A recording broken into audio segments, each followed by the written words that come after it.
Hey everyone, welcome back for another deep dive. Today we're going to be tackling something pretty fascinating, the intersection of science and religion. Oh, yeah. Specifically, some recent scientific discoveries that might just make you look at that whole Adam and Eve story a little differently.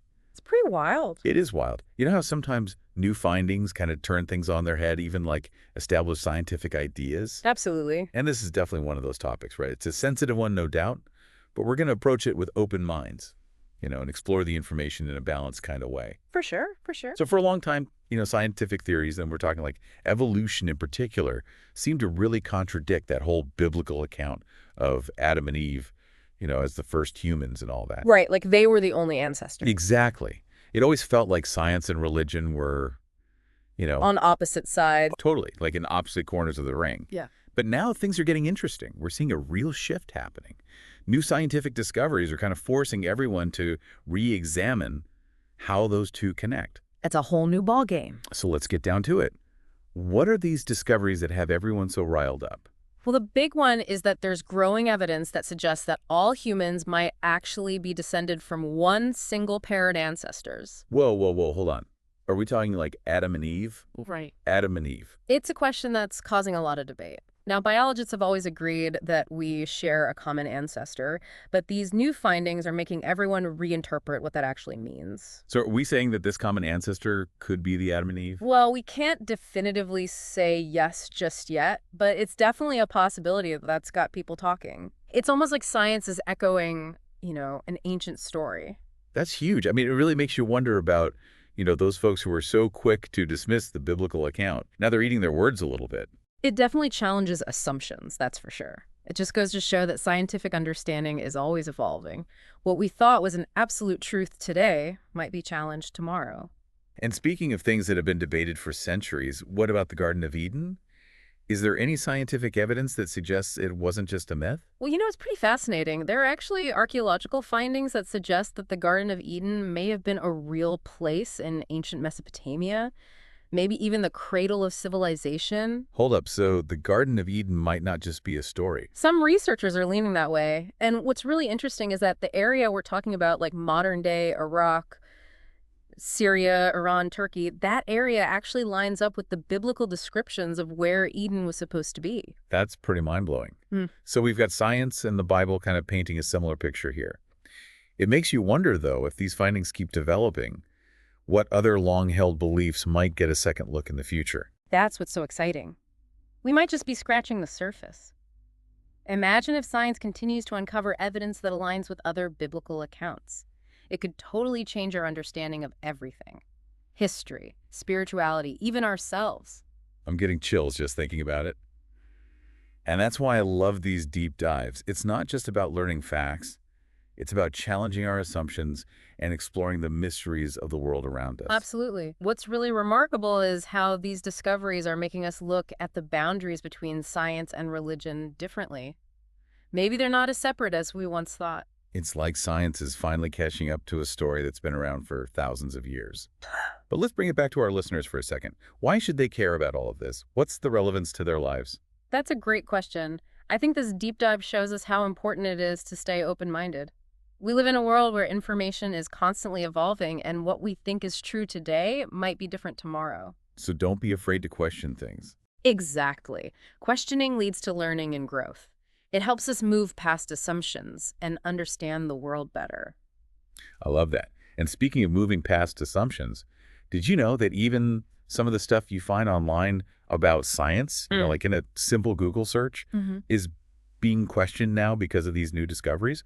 It's a reality check for sure. It just shows that we can't take everything at face value. We've got to dig deeper, consider different perspectives, and really embrace that journey of discovery. And that's exactly what we're doing here today. Yeah. We're not just passively taking in information, we're thinking critically and exploring different viewpoints. It's like a big intellectual adventure.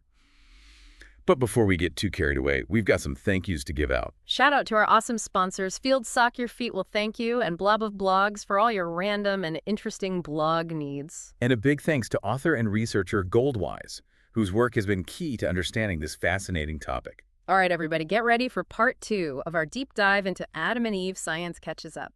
We'll be right back after a quick word from our sponsors. It really is amazing how much what we think we know can change, right? Like these new discoveries are really shaking things up and could like totally change how we think about where we come from. It's like a total paradigm shift happening in front of our eyes. Hmm. Makes you think what other crazy things science might find out next.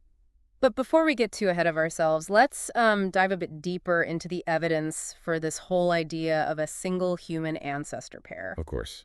So one of the most interesting pieces of evidence is from genetics. Researchers have been studying mitochondrial DNA, which is passed down only through the mother's side. Okay. And by tracing these genetic lines back, they've been able to find a common female ancestor for every human alive today.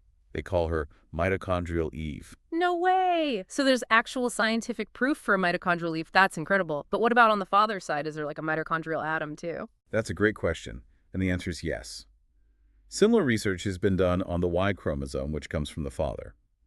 By looking at differences in the Y chromosome across different groups of people, scientists have found a common male ancestor too. They call him Y chromosomal Adam. Wow, so there's both a mitochondrial Eve and a Y chromosomal atom. It's almost too perfect.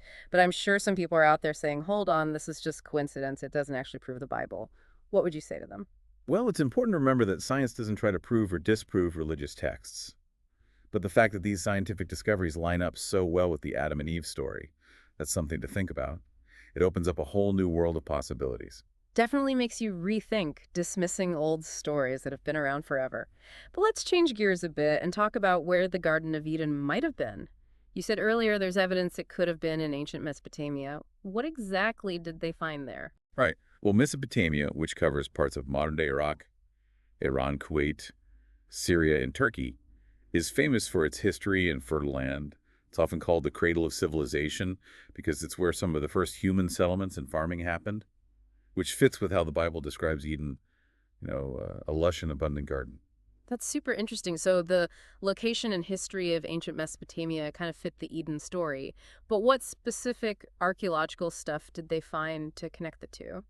There have been a few big discoveries in the region. One is the ruins of the ancient Sumerian city of Eridu in southern Mesopotamia. Some archaeologists think this could be where the Garden of Eden was. Whoa, wait, Eridu, the Garden of Eden? That's crazy. But why Eridu specifically? What makes it stand out? Well, for one, it's one of the oldest known cities in the world. It goes back to the 5th millennium BC, and Sumerian texts say it's the first city created by the gods, a place where kingship came down from heaven. Kind of like how the Bible describes Eden as the sacred garden where humanity began. It's wild to think that a place like Eridu, with all that history and mythical stuff, might be connected to the Garden of Eden. It makes the story feel so much more real. Are there any other archaeological findings that support this? For sure. Another interesting discovery is the ancient watercourses in the area. They actually seem to match the description of the 4 rivers flowing out of Eden that the Bible talks about. The Pishon, Gihon, Tigris, and Euphrates researchers have found traces of old riverbeds that line up with these rivers. It seems the landscape of Eden might have been completely different back then. Wow, even the rivers from the Bible are real. This is blowing my mind. But what about the other stuff in the Eden story, like the tree of knowledge and the serpent? Did they find anything related to those? Well, we can't exactly dig up a tree of knowledge or a serpent, but these things have always been interpreted in different ways.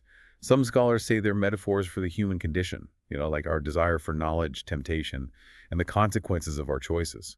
That makes sense. It's like the Eden story with all its symbolism is talking about something deeper within us, something that goes beyond time and culture. Exactly. And these new scientific discoveries are making us look at these old stories in a whole new way. They make us think that maybe there's more to them than we thought. Maybe science and spirituality aren't so different after all. It really changes how we see the relationship between those two. It's like we're breaking down walls and discovering new ways of understanding things. But what does this mean for how we see ourselves and our place in the world? That's the big question, isn't it? For some people, these findings might make their faith stronger and confirm what they believe. For others, it might spark their curiosity and make them want to explore these old stories from a new angle. And for others, it might just leave them with even more questions. I think that's the amazing thing about it. It makes us think more deeply, question what we thought we knew, and accept the mystery of life. It reminds us that we're always learning and changing, and that our understanding of the world can always be updated. You got it. These discoveries show us that it's important to be humble and open to new ideas, even if they challenge what we thought was true.